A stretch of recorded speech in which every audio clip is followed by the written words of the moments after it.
2022 saya tuh udah ditinggal sama suami untuk pergi kerja ke luar negeri. Tujuannya sih memang untuk memperjuangkan aku dan anakku. Saat itu anakku berusia 1,5 tahun. Sekarang udah 4,5 tahun, alhamdulillah. Dia tumbuh besar tanpa parenting dari ayahnya, yang mana selama ini dia tumbuh besar bersama saya. Alhamdulillah selama beliau di sana, saya sangat menjaga baik marwah suami saya, Pak Ustadz, sampai detik ini. Begitupun saya jaga dengan baik anak saya. Awalnya berjalan begitu mudah, nggak pernah ada masalah di antara kami. Tapi lambat laun konflik tuh datang ke kami. Sebenarnya banyak faktor, dari berselisih paham dengan suami, dengan mertua. Tapi sayangnya suami saya nggak pernah ada di pihak saya. Suami saya nggak kasar, Ustadz. Dia juga nggak KDRT sama saya. Cuman selama rumah tangga banyaknya konflik yang datang, saya selalu dapat silent treatment dari dia. Yang mana saat itu saya mikir saya hanya bisa menyampingkan perasaan saya, karena menurut saya rumah tangga kan nggak hanya soal perasaan ya, sangat kompleks banget. Sampai pada akhirnya saya sudah hampir 1 tahun ini lost contact dengan beliau. Alhamdulillah dia masih panjang umur, Pak Ustadz. Dia masih kirim WhatsApp ke saya, hanya sekedar kirim bukti transfer. Alhamdulillah dia masih menafkahi kami. Tapi yang maksud saya, kayaknya rumah tangga tuh kan gak cuma soal nafkah ya, Pak Ustadz. Saya menguatkan diri selama ini, selama dia pergi, dan gak pernah ada support dari keluarga. Selama ini saya menyimpan itu sendirian, Pak Ustadz. Tapi sampai saat ini nggak ada titik terang, Pak Ustadz. Sampai pada akhirnya 12 Ramadan kemarin ibu saya berpulang. Itu titik terberat bagi saya, yang mana selama 3 tahun beliau berjuang melawan sakitnya. Saya nggak bisa ngomong apapun sama ibu. Saya nggak mau membebani ibu dengan masalah saya. Saat ibu berpulang, saya berharap, lagi-lagi saya berharap sama suami saya datang untuk sekedar mensupport. Tapi saya nggak dapet itu, Bos. Sampai saya sakit kemarin, masuk rumah sakit, bolak-balik psikiater, psikolog, ke penyakit dalam, nggak ada, Ustadz. Yang bikin saya sakit hati saat anak saya bawa keluar, lihat orang lain lagi main sama papahnya tuh, dia suka ngeliatin, Pak Ustadz.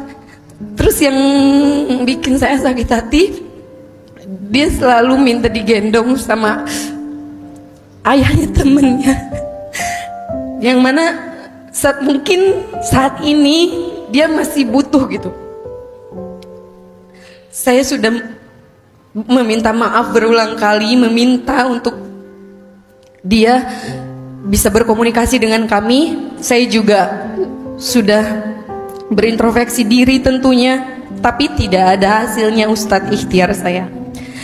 Jadi Ustadz, dengan banyaknya luka yang menurut saya alami saat ini, apakah saya masih pantas untuk memperjuangkan rumah tangga dengan alasan demi anak dan keutuhan rumah tangga saya kembali? dengan segala kerendahan hati saya sebagai seorang istri yang insya Allah sampai detik ini saya masih menjaga marwah suami saya, diri saya dan anak saya. Jika memang menurutnya saya sangat-sangat bersalah dan berdosa sebagai seorang istri selama ini, saya memohon ampun, saya meminta maaf. Saya hanya ingin dia bisa membuka komunikasi, paling tidak untuk anaknya, karena sekarang dia udah banyak pertanyaan Ustadz, dan saya udah kehabisan alasan buat dia. Kok papi nggak telepon, kok papi nggak ucapin birthday sama kakak, kok papi nggak kasih hadiah buat kakak, dan masih banyak lagi gitu. Jadi aku mohon, mungkin terlepas dari ketidakharmonisan keluarga kami, baik saya dengan mertua, saya hanya ingin anak saya tidak mendapatkan hal yang buruk.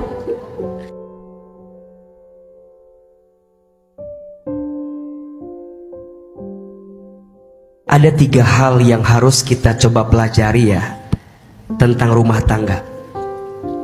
1, rumah tangga itu ibadah yang paling lama. Kalau rumah tangga itu ibadah, berarti setiap perjuangannya ada pahala atau tidak? Pahalanya kecil apa besar? Kalau pahalanya besar, godaannya dikit apa banyak? Maka izin ya, perjuangkan rumah tangga sampai di titik mana kita bisa bertahan dengan segala kebaikan. Berpisah, bercerai harus jadi opsi yang terakhir, sangat terakhir, setelah semua tidak bisa diperbaiki lagi. Bercerai itu boleh walaupun dibenci oleh Allah. Dan ingat, ketika kita memilih untuk bersama berjuang mempertahankan rumah tangga, bukan karena semata-mata aku mencintaimu, kamu mencintaiku, tapi betul tadi bahwa ada seseorang yang Allah titipkan kepada kita. Siapa? Anak. Walaupun ahilman tidak membenarkan juga seseorang bertahan karena anak, bukan itu. Bertahannya bukan karena anak, tapi bertahannya memang kita sepakat untuk memperbaiki hubungan di antara kita. Kekurangan ada, kehilapan ada, kesalahan pasti ada, tapi fokusnya perbaikan. Aku tidak menikahimu karena masa lalumu, tapi aku menikahimu karena masa depan bersamamu. Engkau mau menjadi pribadi yang makin baik ke depan. Ingat, kenapa istri harus bahagia? Karena anak tidak akan mungkin bahagia kalau ibunya tidak bahagia. Maka ibu, istri harus bahagia. Suami juga sama, harus mulia. Karena suami tidak akan mungkin mendapatkan kemuliaan jadi seorang ayah kalau istrinya tidak pandai memuliakan suaminya. Kalau niatnya ibadah, kita akan menemukan jawaban. Semua perjuangan rumah tangga kita pasti ada pahalanya. Teteh lagi diuji rumah tangga. Suami masih sayang rasanya sama teteh. Beliau masih ngasih nafkah. Tapi mungkin yang Aa pahami, ada luka yang tidak bisa diceritakan oleh beliau. Ada perasaan mungkin yang tidak bisa diungkapkan. Ada kekosongan di hati. Apalagi mohon maaf, jaraknya berjauhan. Yang dekat aja.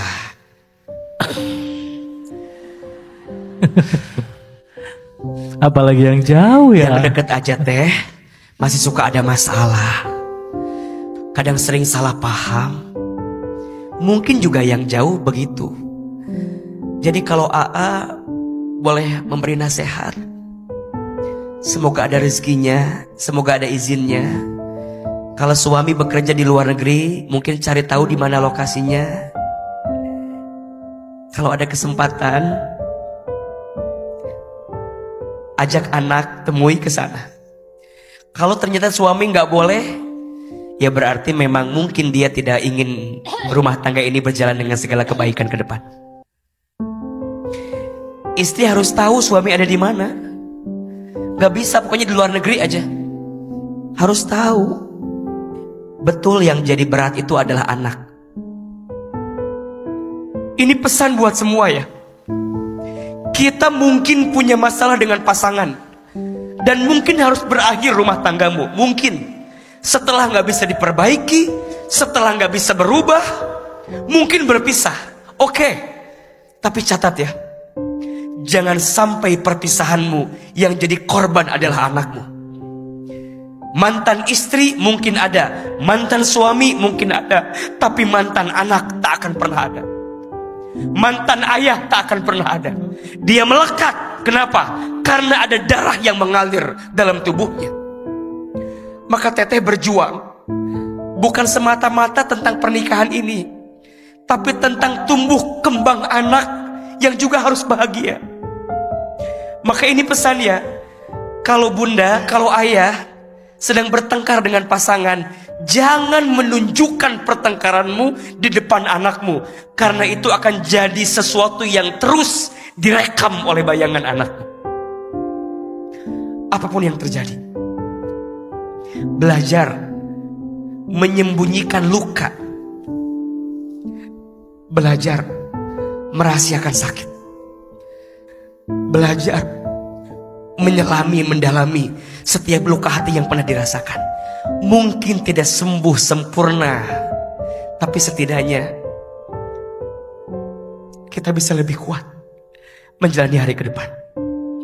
Hati-hati ya, KDRT itu bukan hanya tentang kekerasan fisik.